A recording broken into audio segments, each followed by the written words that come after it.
Hello বন্ধুরা, চলে এসেছি আজকে বহুদিন বাদে আমার একটা নতুন রেসিপি নিয়ে। সেটা হলো ফুলকপি আলু চিংড়ি মাছ দিয়ে রসা। আমি শুকনো শুকনো করিনি, গ্রেভি গ্রেভি করলে সেটাকে রসা ঠিক ছিল, কিন্তু আমাদের বাড়িতে একটু ঝোল ঝোল মানে ঝোল ঝোলও হবে, আবার একটু রসালো টাইপেরও হবে, মানে ভাতটা যাতে খাওয়া যায় সেই হিসাবে যাতে হবে সেরমভাবেই করতে হয়। কারণ খুব শুকনো বা গ্রেভি আইটেম ভাত দিয়ে খেতে পারে না আমাদের বাড়িতে কেউই।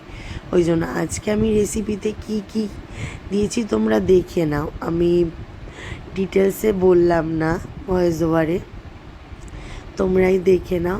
আর শীতকালে ফুলকপির দিন চলে এলো, ফুলকপি বাঁধাকপি।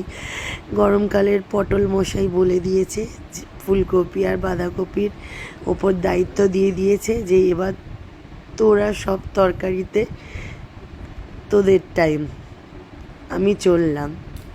এই বলে ওনার পাঠ শেষ। এবার ফুলকপি আর বাঁধাকপির সময়। কে কে এই রেসিপিটা খুব ভালো খাও বলো।